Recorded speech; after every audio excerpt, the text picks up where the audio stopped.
Welcome to the Susan LoPresti Wellness Mind, Body, and Soul podcast, the go-to space for midlife and mature women who are ready to reclaim their health, boost their energy, and live long, vibrant, and purposeful lives. Each week, we dive deep into natural wellness, holistic healing, anti-aging strategies, and healthy lifestyle habits to help you feel your best physically, emotionally, and spiritually. Whether you're navigating menopause, working through chronic conditions, or simply wanting to age gracefully and intentionally, this show is your sanctuary for science-backed insights, powerful stories, and soul-nourishing inspiration. If you're a woman 40, 50, or older looking to thrive in this next chapter of life, you're in the right place. And today's guest is Terry Tateossian. Terry is a fitness and lifestyle coach, a personal trainer, a nutritionist, a hormone specialist, emotional eating coach, and the host of a podcast, How Good Can It Get? Terry is a successful entrepreneur. She's the mother of two teenagers and a leading advocate for healthy living. She is passionate about sharing her story of losing over 80 pounds in her mid-40s and helping empower others to make positive changes in their lives, no matter the age.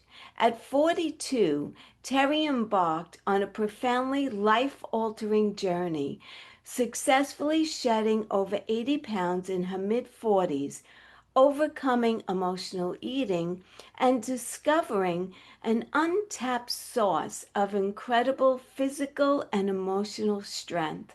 However, her journey was much more than a physical one. It was an experience that challenged and transformed her at every level, reinforcing her belief in the potential for renewal, growth, and change, regardless of life's stage or the roles one is juggling.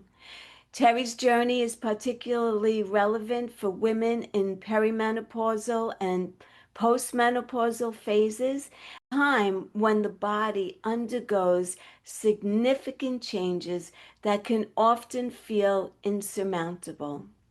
Her success story is a testament to the fact that with the right mindset, tools, and support, it is possible to reclaim one's health and vitality during and after these transitional years. Furthermore, as a busy entrepreneur and mother of two, Terry deeply understands the challenges of managing a business, family life, and personal health. Her story speaks directly to women who are trying to balance it all, providing practical insights and strategies to prioritize their well-being amidst the chaos of daily life. Can anyone relate to that? What makes Terry's narrative incredibly relatable and inspiring is not just her remarkable weight loss, but her holistic approach to wellness, which encompasses mental, emotional, and physical health.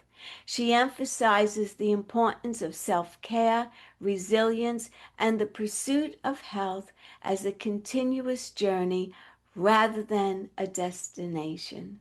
And without further ado, Terry, welcome to my podcast.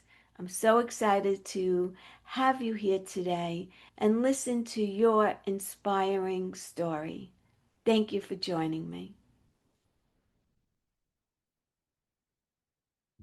Thank you, Susan, for having me. It's a pleasure to be here. You're very welcome. The first question that I have for you is, what was that defining moment in your life when you said to yourself, enough is enough. I need to make a change in my life, in my health, and in every aspect of your life? My second hospitalization after thinking I was having a heart attack and being told once again that here's a Xanax, go home, lose some weight.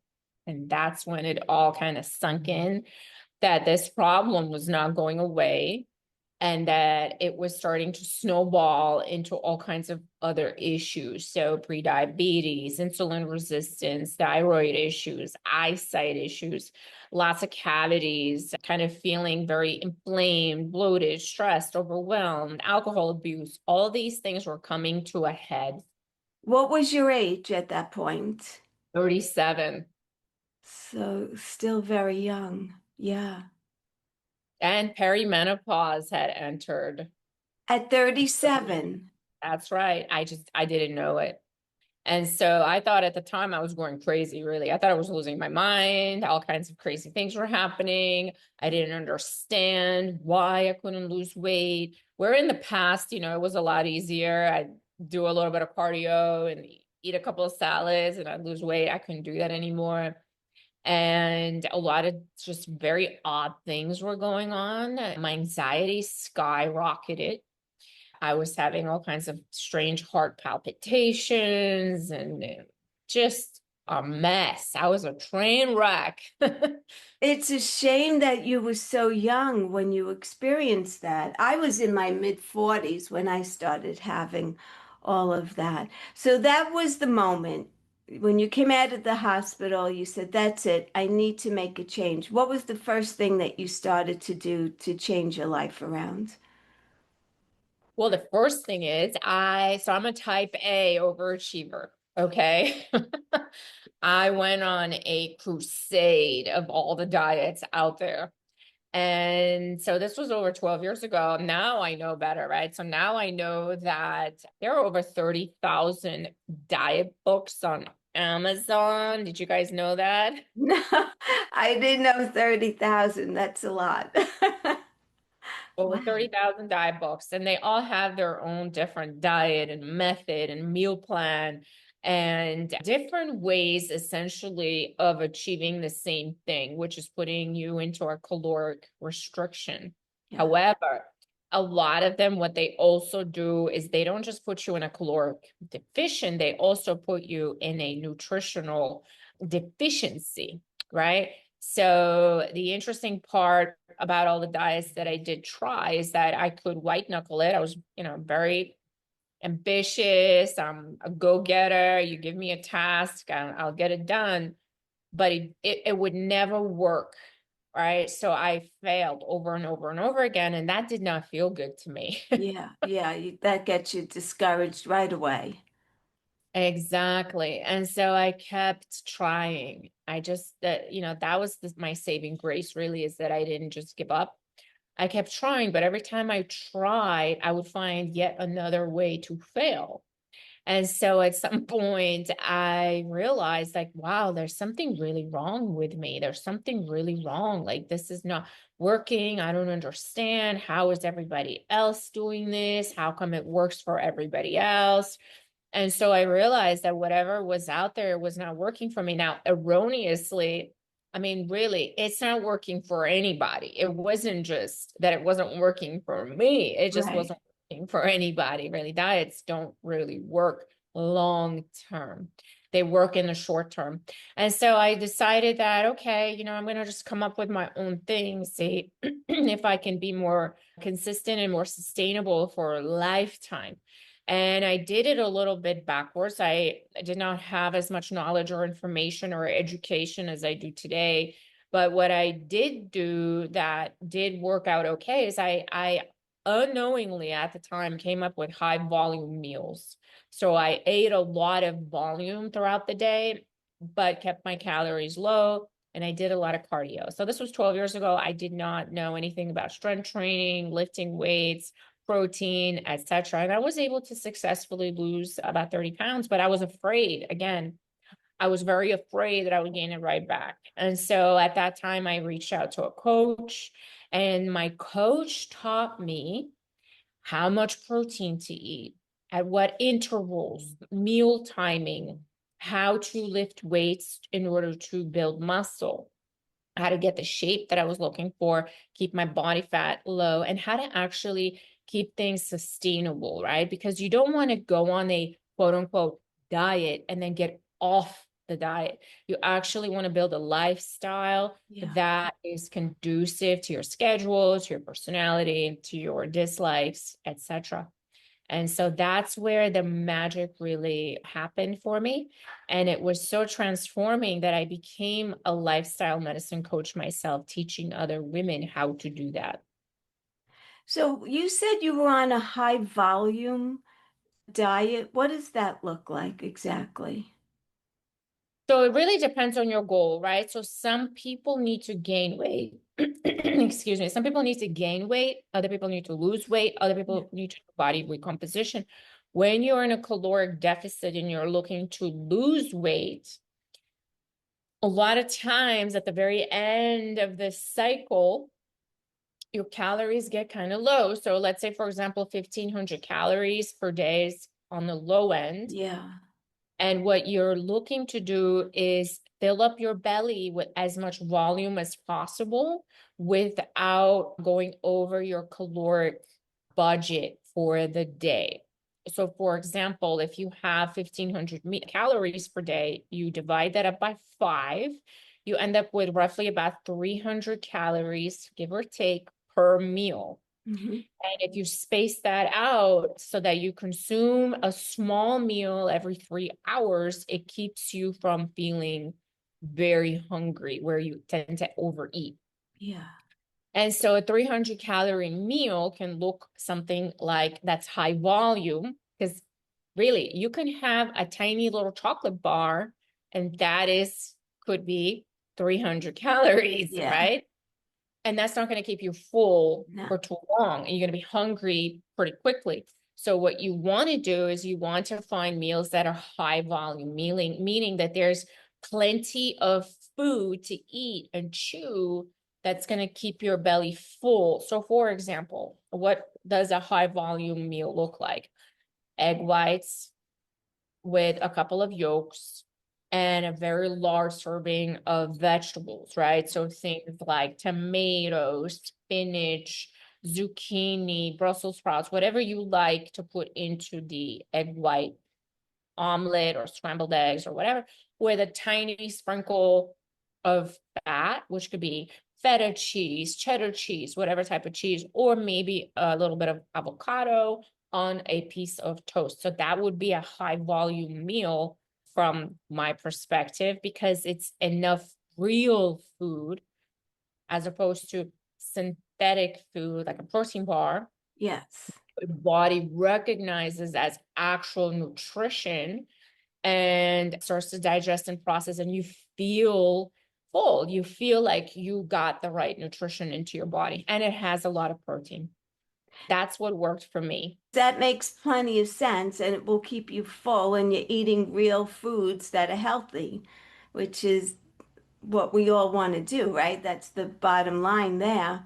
So, what about the emotional aspect of it? Because you overcame emotional eating, and you talk about different tactics that you implemented throughout your fitness journey. What does that look like?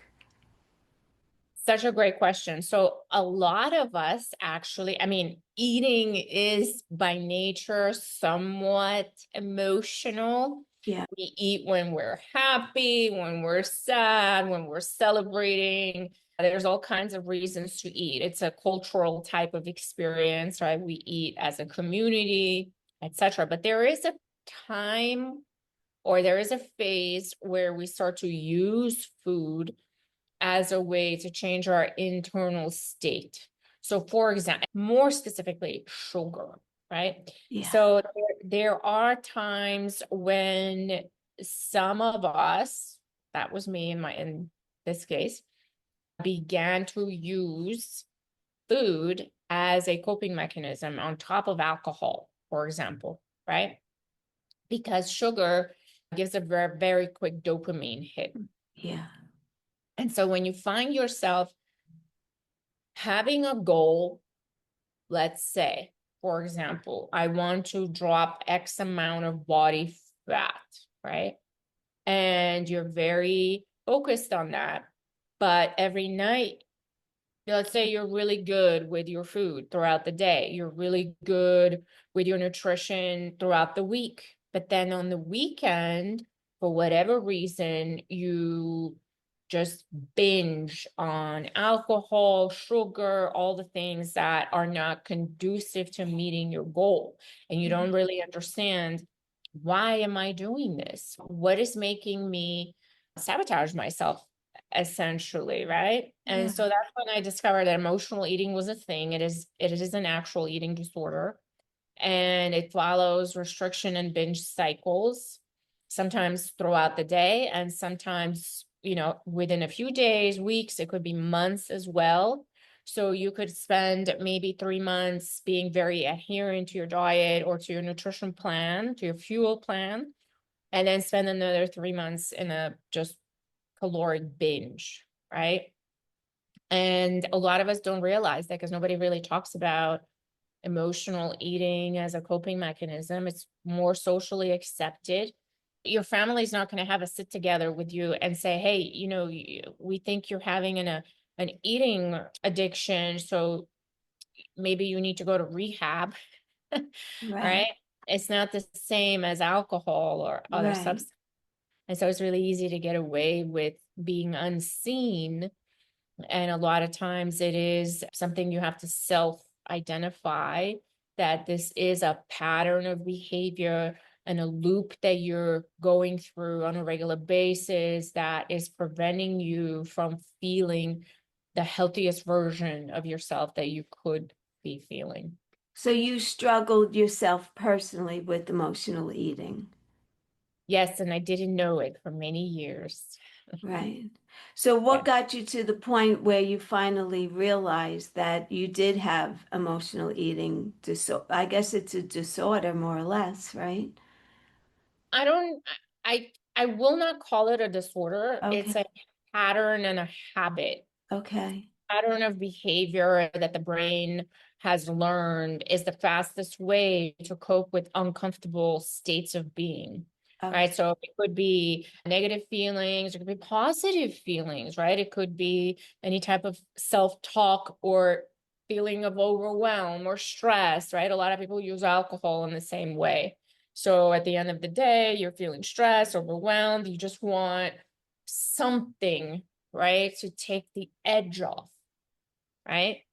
And a lot of times it's wine, it's other types of alcohol. Sometimes it's sugar, chocolate, ice cream, it could be Yeah. anything. And so I was told, I was point blank told, you have an eating disorder.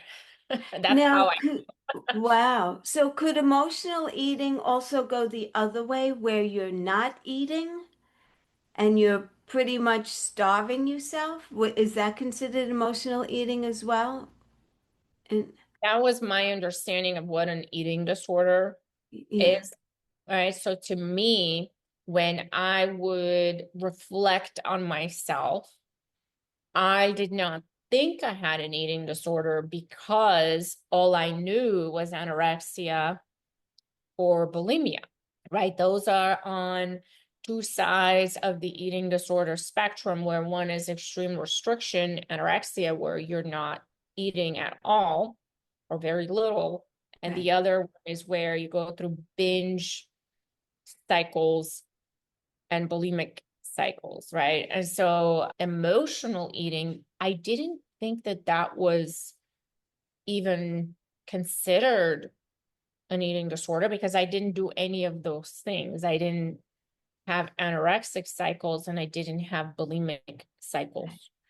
It was more of an emotional cycle of behavior where I knew that I met my goals. If I could just, I would meet my goals of weight loss or body fat reduction if I could keep myself from eating an entire jar of Nutella every day. Hmm. Was there something else going on in your life that could have been a trigger to the emotional eating? All kinds of things. Okay. Like being Usually, unhappy or just not fulfilled in some way, and you turn to food to comfort you, right? well, that's how it all begins, Yeah. right? There's a state of being that you feel a certain way, and then you reach for an ice cream and oh, you feel a little bit better in that moment, right? And so the Yeah. brain makes an association that, oh, every time we have this uncomfortable feeling, if we just reach for the ice cream or whatever it is, right? Fill in the blank. Yeah. We're gonna instantly feel better physically. And it Mm. makes this association. So anytime that uncomfortable feelings comes up, it's already thinking like, oh, hey, when can I get that ice cream? Because it just makes me feel better in the moment. But then, the next day you're like, well, why did I do that? I Yeah. just got myself back from my goal.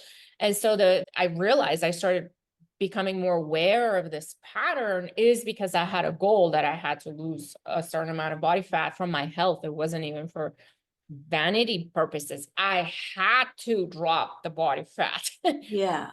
It wasn't like, oh, it'd be nice to drop 10 pounds. No, I had to drop 80 pounds of body fat. So it became critical that I get to the bottom of why I was doing this. And it's so baffling because, you know, like it's so mind blowing that we can sabotage our own health in such a way where logically we know, hey, you're pre-diabetic, you're on the way to being diabetic, you have insulin resistance, you got hospitalized 3 times because you were having a heart attack. You can barely walk up the stairs. You're Wow. dizzy every afternoon. All kinds of crazy things are happening to you. You really need to unload this body fat that you're carrying around that's dysregulating all your systems. For whatever reason, you can't keep your SHIT together and you're diving into the ice cream, right? So now when I started noticing that pattern, I was like, wow, that's really interesting, right? It's like an unconscious pattern of behavior Yeah. that keeps repeating over and over again that is keeping me from being healthy. So how do you overcome that? It's so I tell everybody this that asks me this question, it's not a light switch. Right. I'm sure it's not. Right. So a lot of people think like, oh, it takes, and you read this in a lot of self-help books. It takes 30 days to change a habit. It took me way longer than 30 days. Yeah. It took me years. It took me a lot of trial and error. It took me a lot of work to stay aware and to stay awake and to consistently monitor my internal dialogue. It took a lot of time to actually have an open dialogue with all the thoughts that were working behind the scenes to Yeah. sabotage me. It took a lot of work in finding alternative behaviors that I could use to replace this particular behavior that my brain had learned to act upon automatically. Hmm. I had to find a lot of substitutions for some of the foods that I was reaching for because I knew I was going to fail because I proved that over and over again. Yeah. So, I expected it every time I would reset, let's say, I expected that I would fall down. And I planned for that. I planned for the moment when I wasn't going to be able to overcome the binge essentially. And I planned for it. So I had protein ice cream in the freezer. I would order cauliflower pizza from a meal prep company. I would have protein brownies on hand and I knew that if I had that available in my environment, I would most likely reach for that because it would keep me going in my goal. Whereas if I didn't have those prepped, I was more likely to go to the store and grab a Haagen-Dazs, for Yeah. example. So that started your journey in the right direction. So, someone here who's listening, 5 ways to begin your health journey. What do you suggest? Oh my gosh, such a great question, right? So the first thing that I tell clients, especially in our 40s, is the first thing that I'd like to kind of get a good hold of is sleep. Yeah. Because when we don't sleep or our sleep is very disrupted, everything else goes down the drains. Yeah.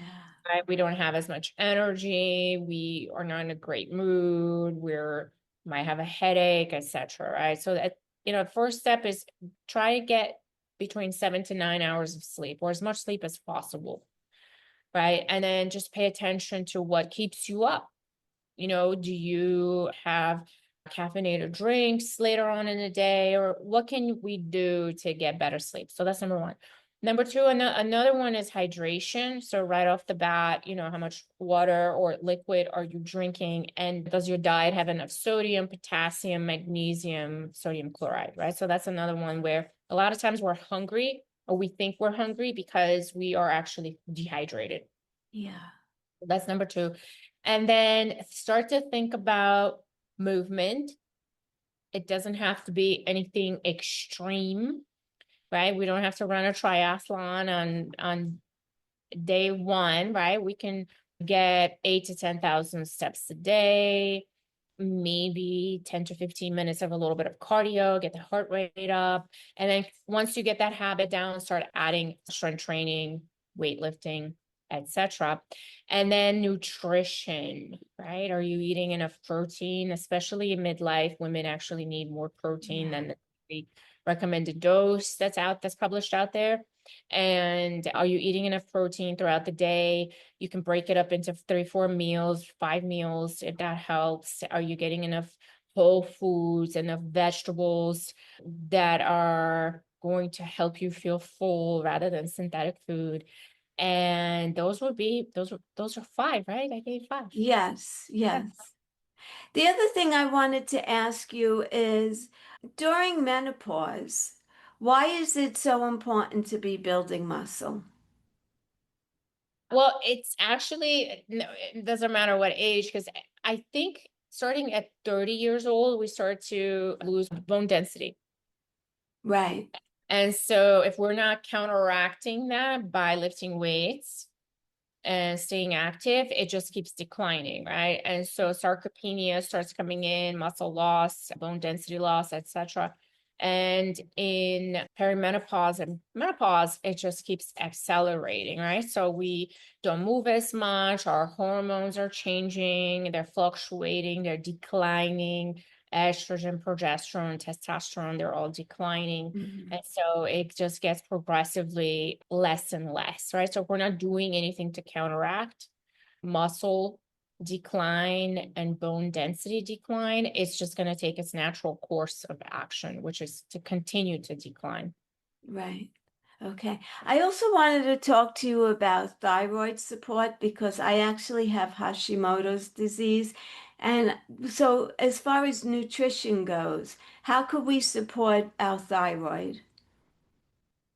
So vegetables, right? So things like cauliflower, broccoli, Brussels sprouts, sweet potatoes, green beans, all zucchini, right? They're all support all of our hormones essentially. And Hmm. so getting the right nutrition, I am not an expert on Hashimoto's, but Right. overall, as far as thyroid support, Yeah.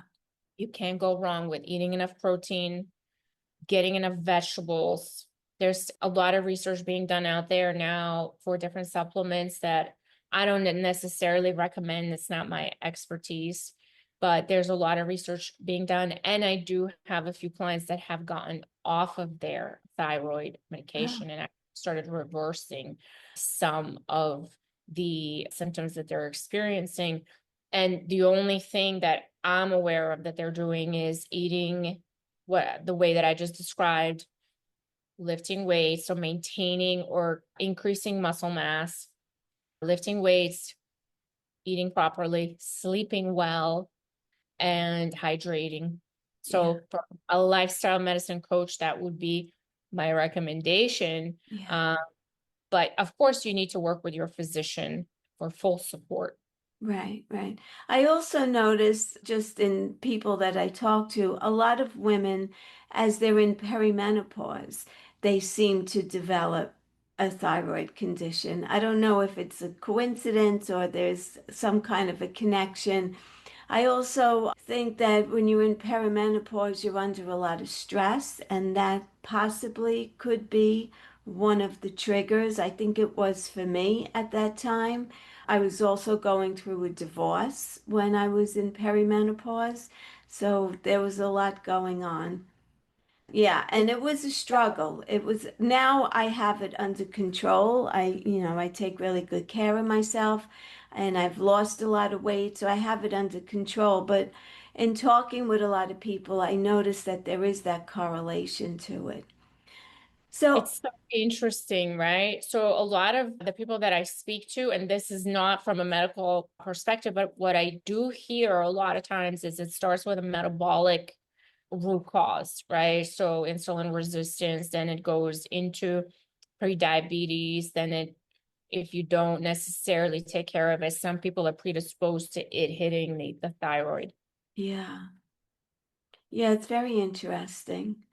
So, how did you go from just taking care of yourself and getting yourself into great shape and reclaiming your health to starting your business and everything else that you're doing right now? Because you have so many things going on. You have a podcast, you have coaching programs. So, tell us a little bit about some of your programs and how you took it from just you personally healing yourself and then expanding out to help other people. I became obsessed with what the body could do just from natural lifestyle changes. It truly blew me away.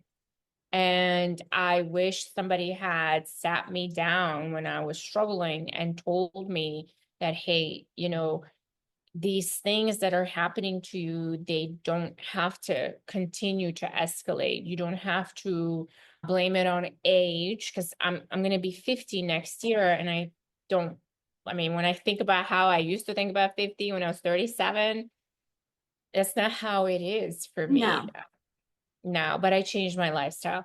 And so I wish that somebody would have told me that back then. And I wish somebody that had somebody to guide me.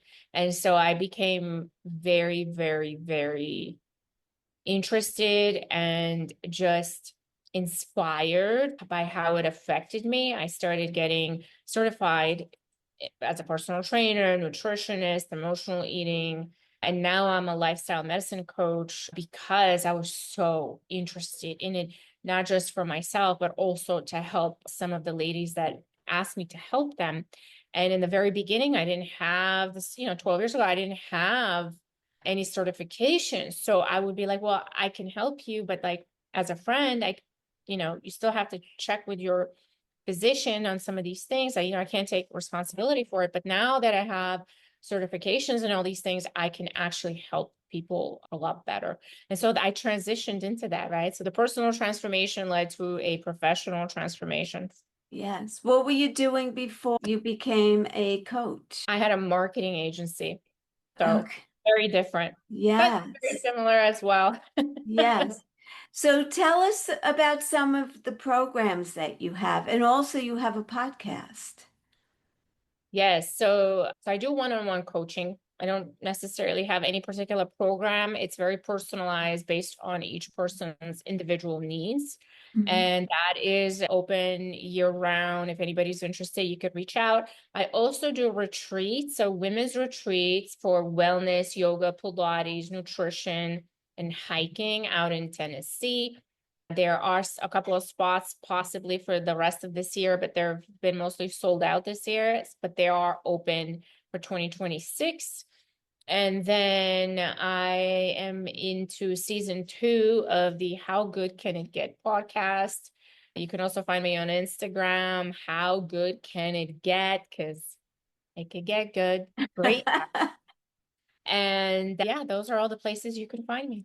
That's great. That is great. Do you have any final thoughts you'd like to leave my audience with today? Ladies, you don't have to feel like you're tired all the time, like things are out of your control. You can have agency over your own health. And there's lots of really great people out there that can help you. And there's small changes you can make little by little every day that can help you feel better. You don't have to suffer in here all by yourself. Yeah, that's the thing. A lot of women just think this is the way it is and this is the way it has to stay, and it doesn't need to be that way. I know for myself personally, I went through the transformation as well when I was younger, and I feel great and I'm fairly healthy. So, and it's something you have to work at every day, right? You have to think about everything you're putting in your mouth. Is this going to help me or is it going to age me? And it's really simple as far as stay away from processed foods is first and foremost, really. And, Exactly. and moving your body and staying active. Terry, thank you so much for being here. This was a great conversation. I love everything that you're doing. I listened to a couple of the episodes of your podcast. Great information there. So I will put all of your links in the show notes so people will know where to find you. And I'd love to have you come on again sometime. Thank you, Susan. It was such a pleasure. I'm so grateful to be here, and I wish you all the best. You're doing good work. Keep Thank it up. you. So are you. So are you. Very nice to meet you. Thank you. Thank you all for joining me here today. I hope you enjoyed this episode. If you could think of anyone who would benefit from listening to this episode, I would love it if you could share it out with them. If you're not currently subscribed, please make sure to follow me here. Again, thank you so much. I appreciate you all. And until the next time, be well, stay happy, and bye for now. Take good care, everyone.